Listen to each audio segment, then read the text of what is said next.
kaum muslimin rahimakumullah, sungguh saya prihatin, sangat prihatin.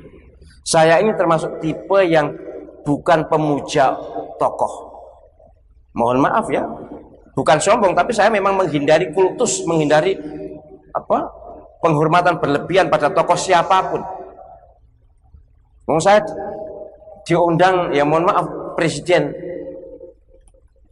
Waktu itu ya saya tidak lalu geragapan senang, kemudian di sana lalu happy ria, tidak, ya biasa saja. Penghormatan ya biasa sepantasnya. Tetapi khusus kepada keturunan Nabi Sallallahu Alaihi Wasallam, anak cucu Nabi, cucu Nabi Sallallahu Alaihi Wasallam, penghormatan saya lebih. Mengapa? Ingat Nabi. Jadi oke lah, mungkin ada habaib yang kurang menyenangkan, silakan, tapi sekali lagi kendalikan nafsu dan omongan terhadap habaib. Tadi saya mendapatkan postingan video yang mencaci maki seorang habib, mengatakan jijik, menjijikkan, dengan ungkapan yang sudah di luar batas umumnya manusia. Menurut saya sudah pantas ini disetarakan dengan binatang, bahkan lebih hina dari binatang.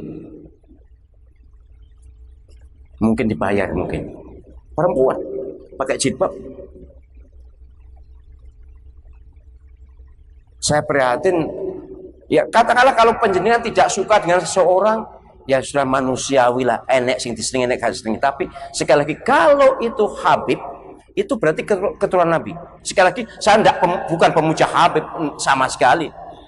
Saya justru mohon maaf ya, dibanding para kiai dalam menghormati habib, saya lebih agak biasa.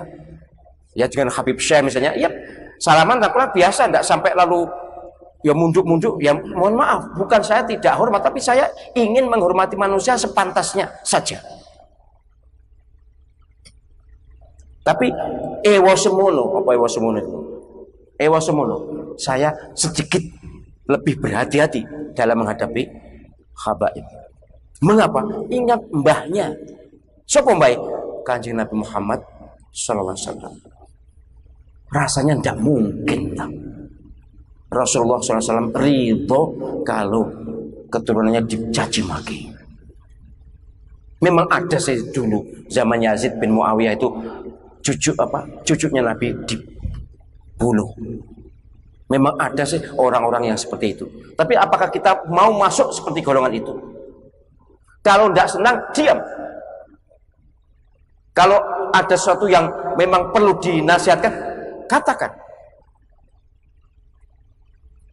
Mohon maaf. Habib Rizik itu orang yang memang begitu tegas. Orang mengesankan galak, silakan, dan kepada siapapun memang seperti itu. Tapi saya enjoy, saya nikmat, dan beliau sangat hormat.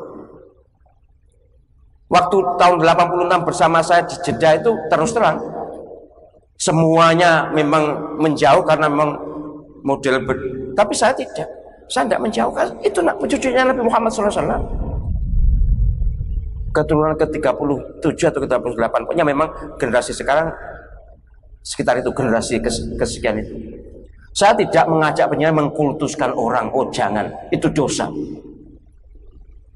Tapi hormati sesama muslim. Lebih-lebih jika kita tahu itu habib, itu ada darah Nabi Muhammad SAW.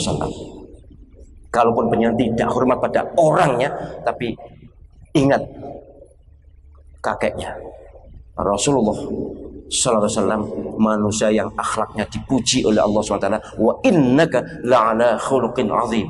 Satu-satunya manusia yang akhlaknya dipuji oleh Allah SWT.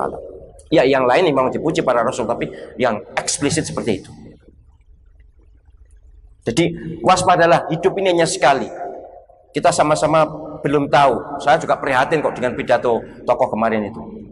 Seolah-olah tidak percaya pada akhirat tuh saya prihatin juga, tapi baiklah itu yang membuatkan memang. Yang membuatkan konsepnya memang saya baru lalu akhirnya terasa oh iya memang di dalam sana ada orang yang berpaham seperti ini. Tapi sekali lagi, kalaupun ada hal-hal yang panjenengan tidak berkenan, sampaikan kepada orangnya atau sampaikan pada tokoh tertentu atau diam. Tidak usah mencaci maki, tidak usah mengolok-olok. Sekarang negara berspekulasi. Saya mohon maaf kepada para pejabat pemerintahan, tolong sadari bahwa dunia ini yang ngatur Allah SWT, yang maha kuasa Allah SWT. Jangan kalian semena-mena. Kalau ada laporan ini langsung diproses, laporan ini lama diproses. Yang jelas-jelas bukan penghinaan terhadap agama dianggap penghinaan, yang jelas-jelas menghina dibiarkan. YouTube itu kurang lama apa itu yang mengatakan syahadat itu palsu? Ya tuh. Mana diproses, tidak ditangkap juga, tidak diapa-apain.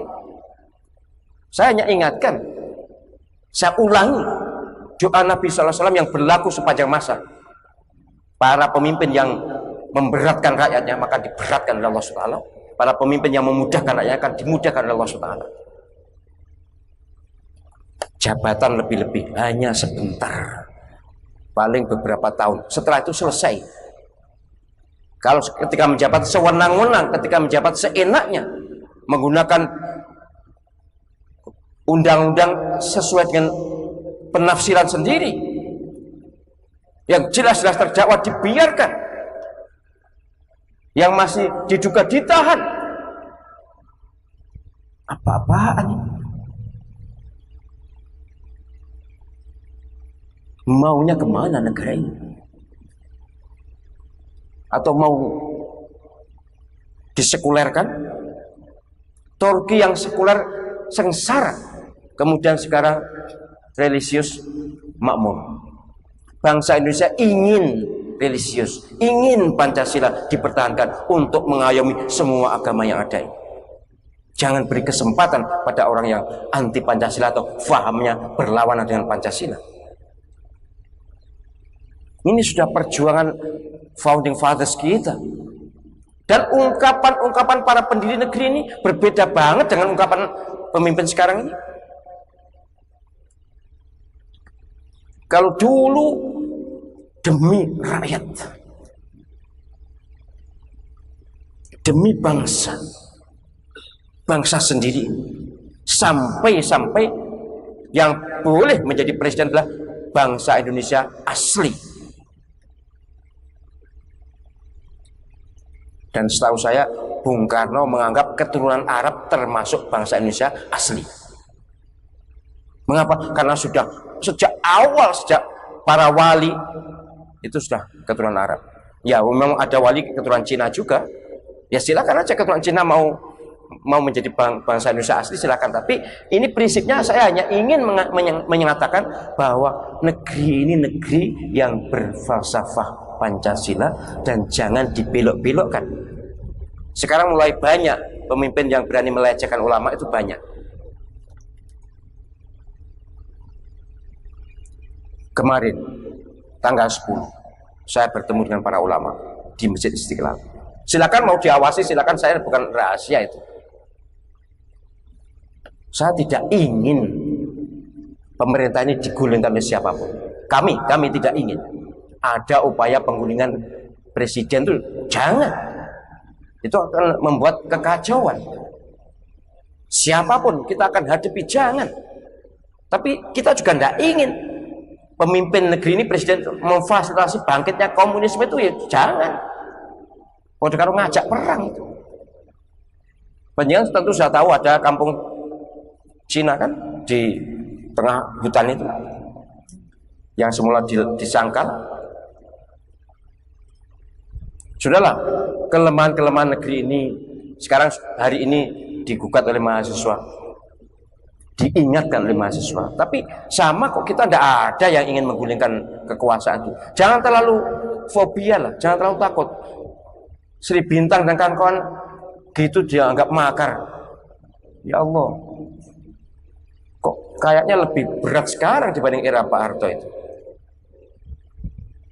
Tolonglah, negara ini adalah tanggung jawab bersama.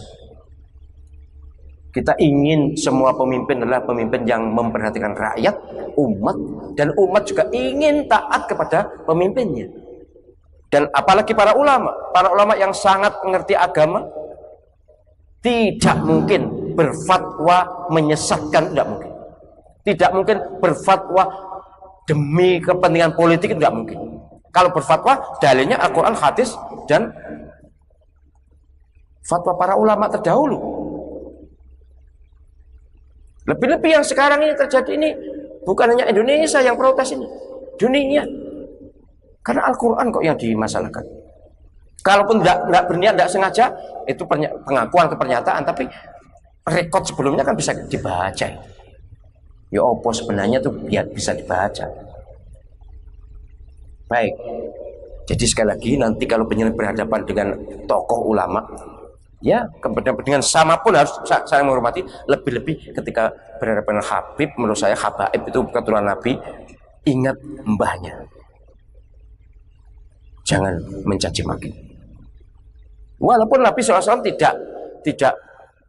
tidak mengunggulkan keluarganya, tapi Rasulullah SAW juga memberikan semacam stimulasi atau semacam rangsangan bahwa siapa yang mencintai keluarga saya sama dengan mencintai saya, kan? Itu jelas pernyataan Nabi SAW. Maka kita cintai keluarga Nabi itu ya para keturunan Nabi Muhammad SAW.